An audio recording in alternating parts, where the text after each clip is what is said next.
দুঃখ, দর্দ, পীড়া। ইনজুরি টাইমে গোল খেয়ে হারার থেকে দুঃখের ব্যাপার আর কিছু হতে পারে না, কিন্তু সেটাও ঘরের মাঠে। হ্যাঁ, বাট ঠিক আছে, চলো সেটা ভুলে গিয়ে বাদ দিয়ে আপাতত ইস্টবেঙ্গল রিলেটেড যে আপডেটগুলো ছিল, যেগুলো আমি ভেবেছিলাম কালকে সকালে একটা ভিডিও বানিয়ে জানাবো, পোস্ট করব ভিডিওটা সকালে, তো দেখলাম চলো রাত্রেই হয়ে যাক, কারণ কালকে আমার টাইম হবে না, ব্যস্ত থাকবো বাড়িতে, আগাম জানিয়ে রাখলাম। রাত্রের দিকে কালকে ভিডিও আসবে, বাট দিনের বেলা রবিবার রয়েছে, আমি জানি, চেষ্টা করবো, I will try to make a video, target রয়েছে। বাট কিছু ব্যাপার রয়েছে ইস্টবেঙ্গলকে নিয়ে, ইস্টবেঙ্গলের আপডেট দেওয়ার মতো।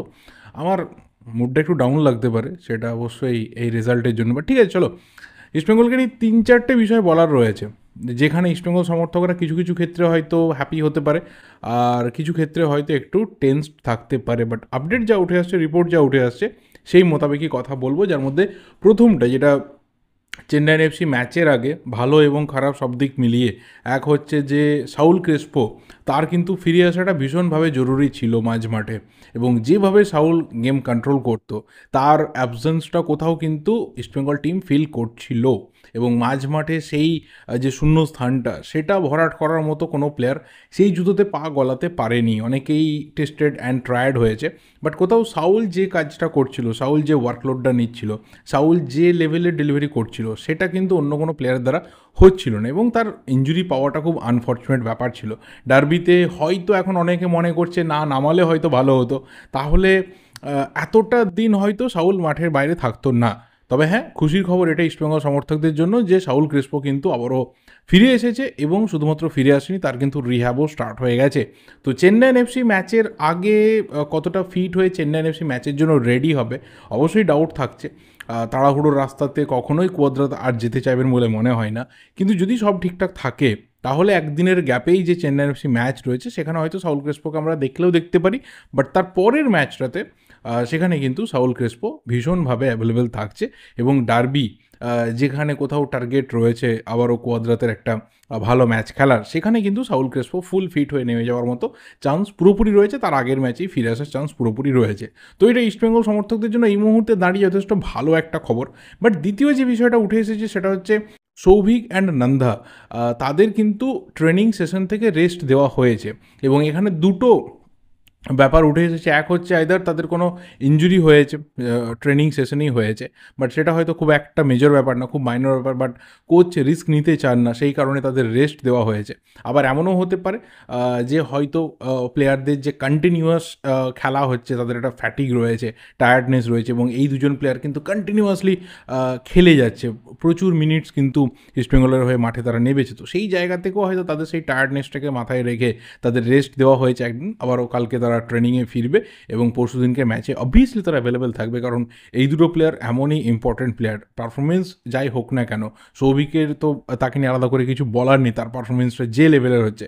বাট নন্দা ঠিক আছে, হয়তো যেটা সবাই এক্সপেক্ট করছে, আমরা যেটা ভাবছি যে নন্দা এই লেভেলে তো খেলতে পারে, বাট হচ্ছে না, সেটা হয়তো হয়ে যাবে কম্বিনেশনটা ঠিকঠাক জমে গেলে। তো এই দুজন প্লেয়ার কিন্তু কোয়াদ্রাতের সিস্টেমে ভীষণভাবে ইম্পর্টেন্টও, তাদেরকে ছাড়া কোনোভাবে তিনি ভাবতে পারেন না। বাট ইনজুরি রিলেটেড সেইভাবে কোনো আপডেট তো নেই, হতে পারে হয়তো কিছু নক হয়েছে বা কোনো মাইনর কোনো ব্যাপার ঘটেছে, বাট যতক্ষণ না সেটা অফিসিয়ালি কোনোভাবে অথেন্টিক ওয়েতে আসছে, সেটাকে মাথা দিয়ে লাভ নেই। সন্ধ্যে থেকে দেখলাম বহু জায়গা থেকে এই সোশ্যাল মিডিয়াতে পোস্ট হয়েছে, বা আমিও কিছু মেসেজ পেয়েছি যে নন্দা অ্যান্ড সৌভিক তারা ইনজিওর্ড কিনা। খবর নিতে পারিনি, যেহেতু ম্যাচটা চলছিল, তারপরে ভিডিও বানাচ্ছিলাম, ইউনাইটেডের ম্যাচটা দেখছিলাম, তো তারপরে যতটুকু জানলাম যে না, খুব সিরিয়াস কোনো ব্যাপার না, আগামীকালের মধ্যে মোটামুটি তাদের ট্রেনিংয়ে ফিরে যাওয়ার কিন্তু এই মুহূর্তে চান্স রয়েছে। বাট লাস্ট যে ব্যাপারটা, যেটা নিয়ে ইস্টবেঙ্গল ফ্যানরা সেই প্লেয়ারটা বেরিয়ে যাওয়ার পর থেকে আশায় রয়েছে যে ফিরবে কবে, and he is none other than Jordan LC.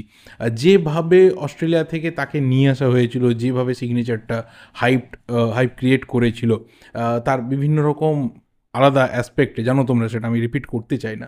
But মাঠে নেমে যখন প্লেয়ারটা খেলেছিল, তখন বোঝা গেছিলো যে কোয়ালিটি কী লেভেলের, এবং তারপর প্লেয়ারও বলেছিল যে আমি অনেক দিন পর একটা ভালো টিম পেয়েছি, একটা ভালো এনভায়রনমেন্ট পেয়েছি, এবং কোথাও আমি ভালো খেলতে চাই। অনেক দিন পর মনে হচ্ছে আমার সিজনটা খুব ভালো স্টার্ট হলো। বাট তারপরে ওকে কিন্তু এসিএল ইঞ্জুরি ছিটকে দেয়, এবং সেখান থেকে একটা বড় ধাক্কা ইস্টবেঙ্গল টিমেও লাগে, এবং সেই জায়গাটা রিকভার করার জন্য অবশ্যই হিজাজি মাহের এসেছে, ভালো খেলছে, ট্রিমেন্ডাস পারফরমেন্স দিচ্ছে। সেই জায়গাটা কোথাও হয়তো মনে হয়নি ইস্টবেঙ্গল সমর্থকদের, যেই জায়গাটাতে একটা খামতি থেকে গেল।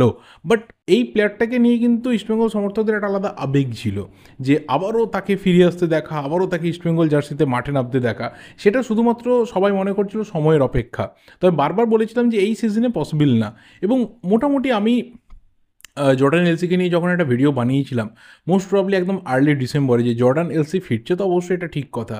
এবং ফেব্রুয়ারি মার্চের মধ্যেই তার কলকাতায় এসে যাওয়ার কথা রয়েছে, টিমের সাথে ট্রেনিং করার কথা রয়েছে, এবং তার যে লাস্ট রিহ্যাবের পর যে ম্যাচ ফিটনেসে ফিরে আসাটা, সেটা সে চাইছে প্র্যাকটিস সেশন টিমের সাথে থেকে ফিরে আসতে। এবং এই ক্ষেত্রে আমার লাস্ট যে ভিডিওটা ছিল ইস্টবেঙ্গল নিয়ে, এই যে ডিফেন্স লাইন নিয়ে যখন কথা বলেছিলাম আলেকজান্ডার পান্টিচ আসার পরে, যে কার্লোস কোয়াদ্রাত কিন্তু মাল্টিপল অপশনস তিনি ট্রাই করে নিচ্ছেন। হিজাজি মেহের অলরেডি টেস্টেড, তাকে নিয়ে কোনো সন্দেহ নেই। জর্ডান এলসি চোট সারিয়ে ফিরছে, তাকে অবশ্যই তিনি দেখে নেওয়ার সুযোগ পাচ্ছেন।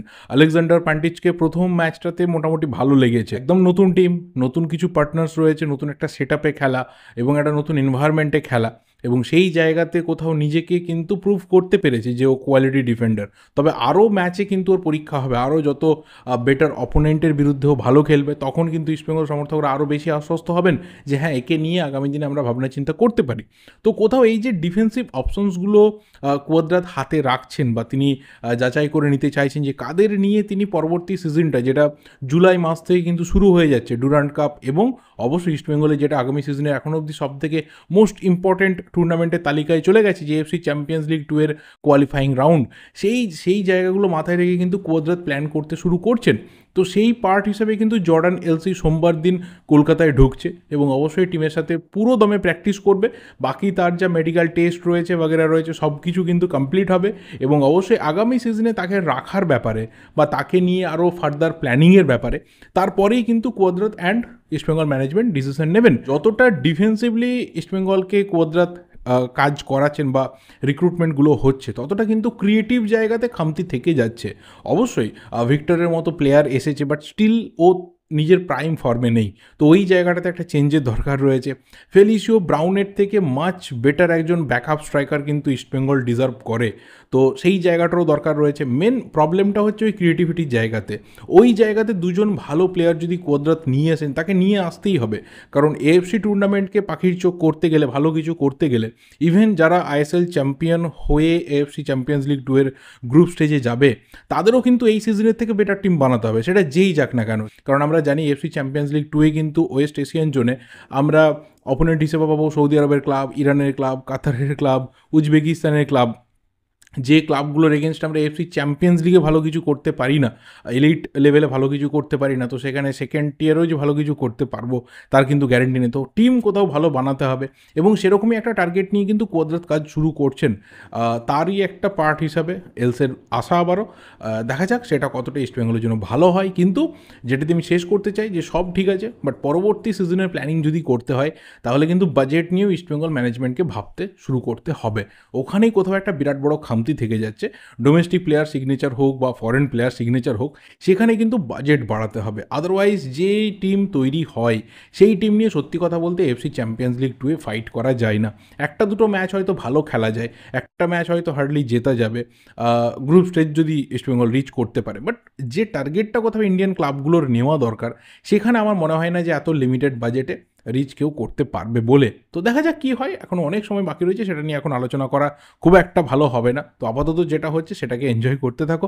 যাই হোক, এই ভিডিওটা এই অবধি, ভালো লাগলে লাইক করো, শেয়ার করো, যা যা ওপিনিয়ন রয়েছে কমেন্ট করতে থাকো। আর যারা যারা ইউনাইটেড ফ্যান রয়েছে, এই যে আজকের দিনটা, হারটা কীভাবে দেখলে অবশ্যই জানাতে থাকো। দেখা হবে পরের ভিডিওতে। Till then subscribe the channel যদি নতুন হয়ে থাকো। Thank you, goodbye and good night.